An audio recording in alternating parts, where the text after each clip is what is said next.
안녕하세요. 류정근의 품질 강의 시즌 2 시작하겠습니다. 지난 시즌은 SPC라고 해서 통계적 공정 관리에 대한 강의를 진행했었는데요. 사실은 그 강의 퀄리티라고 해야 하나? 그다지 만족스럽지는 못했어요.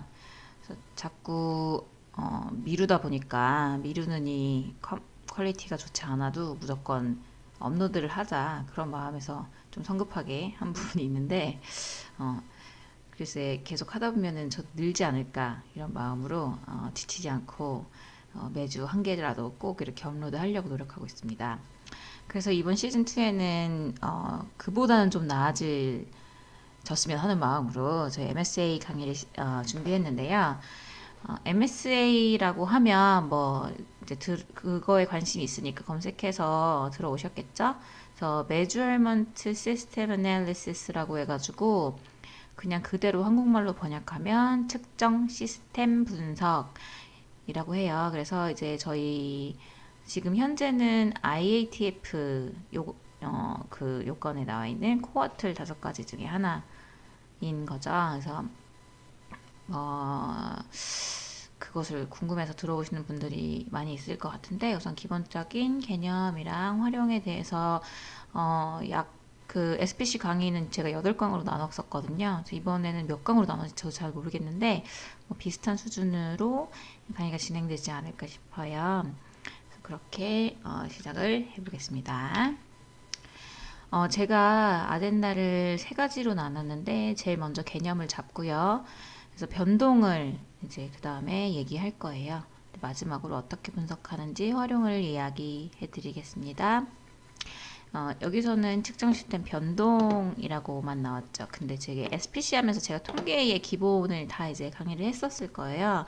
안 들으시는 분들은 그걸 다시 백해서 보시면 아시겠지만 통계라는 통계량에는 가장 크게 2가지로 나뉘어요. 중심을 이야기하는 것 그리고 변동을 이야기하는 것 그 2가지로 나누는데 여기서는 변동만 다루게 되는 거예요. 자, 그럼 MSA가 뭔가 조금씩 감을 잡으실 수 있어요.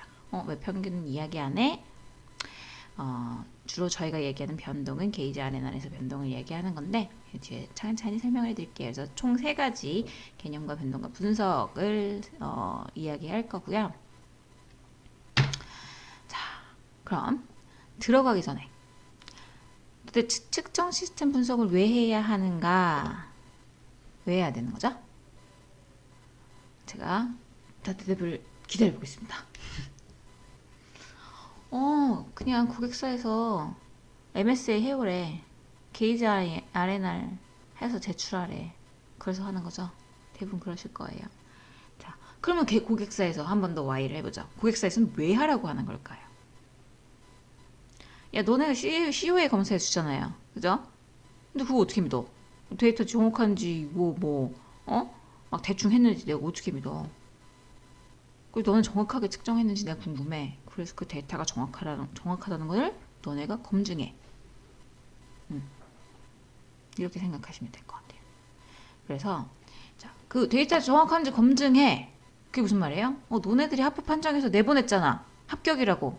그러면 그 하프 판정이 정확해. 제대로 판정한 거 맞아. 그거 검증해. 이 말이죠. 아주 간단히 얘기면. 그래서 하프 판정의 오류로 생산자 위험, 소비자 위험을 파악하고 궁극적으로 이를 줄이기 위한 것이라고 되어 있어요. 자, 생산자 위험, 소비자 위험 저희가 SPC 강의할 때 잠깐 했었죠. 생산자 위험 뭐였죠? 불량이 아닌데 불량으로 판정하는 거. 소비자 위험 뭐죠? 불량인데 내보내는 거. 합격으로 내보내는 거. 불량인데 합격으로 내보내는 거. 그게 소비자 위험이잖아요. 그죠? 이거에 통계적으로 이거를 완벽하게 없앨 수는 없어요. 통계 데이터는 나중에 이제 MSA 보시고 나중에 코러스 쪽 공부하시면 이제 변동이 제로, 그러니까 그 제로인 건 없는 거예요. 무조건 다 통계적으로는 측정치에는 이제 불확도가 존재하거든요. 나중에 항의해야 되나? 하여튼 그렇기 때문에 제로는 없어요. 근데 궁극적으로 뭐야? 줄이기 위한 거예요. 오류가 줄어들면 줄어들수록 위험이 덜한 거니까. 모든 건 리스크에 기반해서 지금 진행이 되는 거예요. 그래서 결국에는 그거가 목적이다라고 이제 답변을 드릴 수가 있겠습니다. 서로의 신뢰를 쌓는다. COA 데이터에 성적수 데이터에 신뢰를 쌓는 거다. 자, 개념으로 이제 들어갈 건데요. 자, 측정 시스템이란 무엇인가? 그러면 다 쪼개볼게요. 측정은 뭐고 시스템 뭐고 뭐 이렇게. 측정이란 단어, measurement란 단어죠. 측정. 제품의 형상이나 치수를 어떤 방법에 의해 잰 후 이것을 수치로 나타낸 것, 어떤 물질의 특정한 성질을 나타내기 위해 숫자를 부여하는 것입니다. 키를 재죠, 몸무게를 재죠, 나이를 세죠, 전부 다 숫자로 나오죠. 자, 그 숫자를 부여하는 것을 측정이라고 해요. 예전에 막 제가 SPC 강의할 때 이거 했었죠. measure 왜 중요한가, 측정 왜 중요한가. 자, 궁극적으로 품질을 고객을 만족시키기 위한 거고 품질을 향상시키기 위한 거예요. 품질 활동은 그 중에 그러면 측정 왜 중요한가? 알겠어요? 뭔가 품질을 개선시켜야 돼. 품질을 개선시키려면 측정 없이 개선할 수 없어요. If you can't measure it, you cannot improve it. 제가 제일 품질을 하면서 중요하게 생각하는 부분이에요. 자, 내가 뭔가 개선시키고 있잖아요. 쉽잖아요. 그럼 그 개선해야 되는 부분의 데이터, 측정 어떻게 할 수 있는지 가장 먼저 define 합니다. 이거는 아마 드메이 그 식스 시그마 활동하실 때 또 제일 먼저 하실 거예요. measure 어떻게 해요? baseline 그 개선 전을 measure 해야 되는데 measure 먼저 define 하는 겁니다. 품질의 시작이고 기초고 가장 첫 단주가 measurement예요. 자, measurement 없으면 아무것도 없다. 그 뒤로 다 못한다. 이렇게 말아도 과언이 아니다. 저는 이렇게 생각합니다.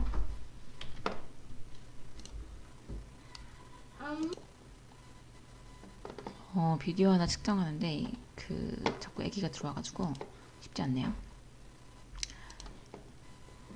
그걸 이제 측정이라고 해요. 그러면 측정에서 조금 나아가면 뭐가 되냐? 검사가 돼요. 하프 판정. 검사. 키 뭐든 하프 판정이에요. 검사랑 측정이 뭐가 돼요? 측정은 그냥 숫자로 나타내기만 하는 거예요. 자, 검사에는 판정이 들어가는 거예요. 판정, 결정.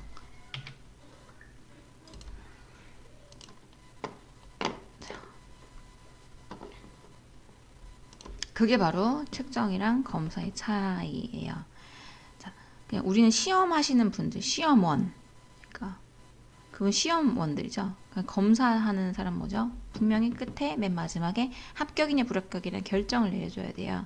결정을 내리려면 당연히 규격이 있어야겠죠. 그 기준이 되는 게 규격이고요. 이러한 개념들을 이제 신입사원이라고 해야 하나? 이제 품질 새로 처음 시작하시는 분들에게 조금씩 명확하게 해두면 이 모호한 부분들이 좀 이제 일을 하면 사라질 거예요. 그래서 이렇다라고 보시면 되고, 제품을 측정한 결과와 규격을 비교를 해야겠죠. 숫자가 나오면 그거 규격에 아닌지 바뀐지 이제 비교를 하는 거예요. 그래서 그 각각의 제품 로트에 대해서 부적합, 적합을 판정하거나 또는 그 비율을 근거로 로트의 합부를 결정하는 거. 결국엔 합부 판정을 한다라는 게 검사다라고 구분하실 수 있으면 됩니다. 측정 시스템은 그럼 뭐냐? 측정하는 시스템이겠죠? 근데 시스템은 전부를 총괄해서 그냥 시스템이라고 이야기하는 거예요. 모든 게 들어가요. 게이지, 측정하는 방법, 오퍼레이션을 하는 그 측정 시험 표준, 그죠? 그 방법들. 그리고 소프트웨어 사용하는 경우들 많죠? 소프트웨어 들어가죠. 당연히 측정자 들어가죠. 포엠 다 들어가는 거예요. 집합 그걸 전부 다 그냥 통틀어서 시스템이라고 얘기해요. 심지어 환경까지 들어갑니다. 자, 측정을 얻기 위해 사용된 전체 공정 같은 말이죠. 그걸 측정 시스템이라고 해요. 그러니까 하나의 큰 그룹을 측정 시스템이라고 이야기한다라고 용어의 정의를 내리면 될 것 같습니다. 자, 아까 뭐 공정이라고 말했잖아요. 측정 시스템은 하나의 공정이다. 우리가 생산 라인 1, 생산 라인 2, 뭐 무슨 공정 다 있잖아요. 이름을 붙이잖아요. 검사는 따로 공정이라고 생각 안 하는 거지. 그냥 생산만 끝나면 다 사람들이 끝났다고 생각해요. 그렇지 않나요, 보통? 완제품 나오면은 그게 끝이야. 근데 그렇게 보지 않아요. 품질에서는 측정, 검사하는 그 과정들 전부 다 그것도 하나의 그 다음 마지막 제일 중요한 공정으로 간주하는 거예요. 그래서 그 공정에 문제가 있으면 그 공정 개선해야 되는 거잖아요. 그러기 위해서 측정 시스템 분석하는 거예요. 그러니까 이렇게 받아들이시고 그리고 관련 그 품질 보증팀뿐만 아니라 생산팀 이런 사람들이 이런 컨셉을 가지고 있을 때 우리가 뭔가 문제점을 발견했는데 이게 측정에서 온 것이냐 아니면 공정에서 온 것이냐를 구분할 수 있고 원인 조사를 시작할 수 있는 어떠한 그런 공통된 수준? 그런 레벨이 갖춰져 있을 때 저희가 정확한 원인 분석을 할 수 있고 문제점을 찾아낼 수 있어요. 사실은 이게 공정의 문제가 아니야. 측정에 대한 시프트 뭔가 어떤 측정에 대한 문제였는데 사람들이 그런 개념을 잘 이해를 못하는 거죠. 그래서 계속 공정만 파고 있는 거예요. 알고 보면 측정이었던 경우도 발생할 수 있어요. 그래서 그런 부분 당연히 품질 보증팀에서 해야 되는 액티비티지만 어느 정도 생산부서나 이런 것들이 이제 컨센서스를 이루고 있어야지 이런 논의가 될 수 있기 때문에 생산분들이시던 아니면 공정분들이시던 아니면 프로세스 엔지니어든 각각의 그 엔지니어링 펑션에 있는 분들이 이거에 대해서 이해도를 높이셨으면 좋겠어요. 그래야지 같은 수준에서 이야기를 할 수 있잖아요. 그죠? 측정 시스템의 산포는 단순히 계측기 산포보다 더 많은 산포를 포함한대요. 나중에 이제 게이지 아레나에서 좀 더 자세하게 다룰 텐데 계측기 이제 자체의 산포보다 측정 시스템은 되게 많잖아요. 공정 여러 가지가 있잖아요. 아까 얘기했죠. 게이지 자체뿐만 아니라 환경도 될 수 있고 사람도 될 수 있고 뭐 방법도 될 수 있고 포엠이 1, 2가 다 들어가자는 거예요. 그걸 다 포함하는 거예요. 측정 시스템은. 그리고 사실상 계측기 산포는 정체 측정 산포에 대해 상대적으로 적다 이렇게 얘기해요. 그러니까 계측기가 완전히 완벽하게 자동화돼 있어서 사람의 손을 타지 않고 어떠한 변동도 영향을 받지 않는다. 그러면 계측기의 산포가 어느 정도 컨트롤이 되겠지만 아주 대부분의 측정 활동에는 사람이 개입되고 환경이 개입되고 다 개입이 됩니다. 하면 그래서 이게 이제 플로우 다이어그램이 그려져 있는데 자, 인풋 어떤 측정이라는 그 인풋이 측정 공정 그러니까 어떠한 이제 뭐랄까 샘플이라고 합시다. 그래서 샘플이 측정 공정으로 들어가면 측정이 이루어지는 거겠죠. 그래서 아웃풋이 나오는 거죠. 그러면 이 아웃풋 나온 거를 뭐 예를 들면 데이터라고 볼게요. 그러면 그 데이터를 활용해서 공정 개선을 위한 정보를 취하고 그를 조사하고 또 진단해서 개선을 한다. 그래서 이 측정 공정 자체를 계속 continuous improve 지속적으로 개선해서 측정 공정 궁극적으로는 게이지 RNR 뭐를 톨러런스를 줄일 수 있는 거고 뭐 아니면 더 정확도를 향상시킬 수 있는 거고 그런 거죠. 그래서 이 인풋은 계측 기기, 계측 방법, 측정 재료, 측정자, 측정 환경이 된다 이렇게 이제 이야기하는 거죠. 그래서 이런 것들을 인풋을 가지고서 측정 공정을 개선할 수 있다. 간단한 이 프로세스 차트를 가져와 봤습니다. 측정 시스템의 분석의 목적 공정의 측정 시스템에 영향을 주는 측정 변동 요인을 최소화한다. 신뢰성 있는 데이터를 확보한다. 제품의 정밀도, 정확도를 향상시킨다. 지속적인 개선을 통한 고객 만족을 이제 목표로 한다. 이런 얘기고요. 통계적 공정관리 SPC와 이 측정 시스템 분석 MSA의 관계는 무엇인가? 통계적 공정관리는 측정된 데이터에 근거하여 공정을 관리하므로 정확한 데이터의 수집과 분석이 매우 중요하다. 만일 측정된 데이터가 정확하지 못하고 측정 과정이 충분히 조사되어 있지 못하면 측정된 결과가 제품의 실질적 특성을 나타내고 있는지 알 수가 없고 정확히 공정을 이해할 수 없다. 즉 측정된 데이터의 질에 따라 공정관리의 효율성과 품질 비용이 크게 좌우된다. 자, 아까 제가 계속 이야기했던 그거를 이제 간략하게 정리했던 말인 것 같아요. 그래서 이게 가장 중요하다고 아까도 강조를 드렸죠. 측정 시스템이 안정적이지 못한데 공정에서 이게 산포가 나온들 그거 데이터 믿을 수 있을까요? 믿을 수 없겠죠. 여기 다시 말했듯이 신뢰성 있는 데이터 확보가 전제되어야 되기 때문에 측정 시스템 분석을 해야 돼요. 그래서 각각의 뭐 레바토리라든지 실험실들이 있을 거 아니에요. 그 실험 하시는 분들은 적어도 우리 실험에서 나오는 데이터들은 정확해, 신뢰성이 있어, 산포가 적어 라고 이야기 하실 수 있어야 되고요. 그걸 근거로 MSA의 데이터를 내세울 수 있어야 된다. 저는 이렇게 생각합니다. 반대로 공정 생산부서 공정 1팀, 2팀 그 사람들은 뭘 가지고 얘기하겠어요?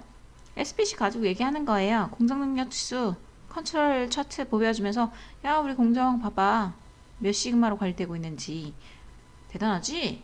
이런 식으로 각각의 그 조직이나 펑션에서 자기네들이 어떤 걸 근거로 자신감 있게 이해할 수 있느냐 이런 것들 이해하시면 좋을 것 같습니다. 자, 측정 시스템의 통계적 특성에 대해서 말씀드리겠습니다. 측정 시스템은 통계적으로 관리 상태에 있어야 합니다. 즉 측정 시스템의 산포는 단순한 우연 원인에 의해서 해야 하며 이상 원인에 의해서 발생하면 안 됩니다. 이거는 저희 공정능력 지수랑 마찬가지 개념이에요. 이게 원인 모를 이상한 데이터들이 들어갔다 그러면은 통계는 의미가 없어지는 거예요.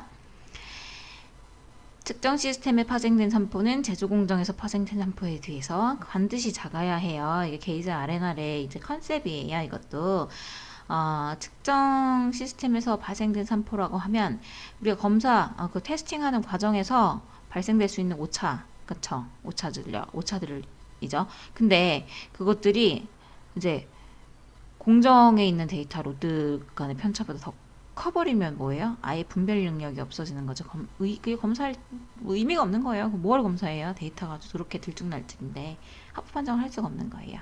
당연히 훨씬 작아야겠죠. 측정 오차는 예를 들면 저울의 분해능은 거기에서 오차는 0.0001 이렇게 왔다 갔다 하고 실제 제품의 그 중량 차이는 1g 이런 식의 차이인 거죠. 그래야지 우리가 그 저울을 가지고서 합부 판정을 할 수가 있는 거잖아요. 그리고 산포는 제품의 규격에 비해서 작아야겠죠. 당연한 거고 2번보다 더 당연한 거고요. 자, 계측기는 규격보다 한 움큼 더 작은 것까지 읽을 수 있어야 됩니다. 예로서 만일 규격이 2.05에서 2.08이에요. 그럼 저울의 분해능은 0.001g까지 읽을 수 있는 것이어야 됩니다. 그 이유는 알겠죠? 만약 0.01까지밖에 못 읽는다고 해봐요. 그러면 2.08, 2.09 이렇게 될 거 아니에요. 그럼 어떻게 합부 판정할 거예요? 2.07은 당연히 합격이겠지만 2.08은요? 그죠? 되게 애매하겠죠. 그러니까 2.081, 2.079 이렇게 되어야 합부 판정이 가능하겠죠. 그래서 이거는 처음에 측정 시스템을 디자인할 때에 고려되어야 할 상황이라고 생각이 됩니다. 이 4번 밑에 있는 거는 이제 다음 시간에 추가적으로 하고요. 우선은 이것까지 하고 이번 강의는 마무리하도록 하겠습니다. 시청해 주셔서 감사합니다. 구독, 좋아요 꼭 부탁드릴게요.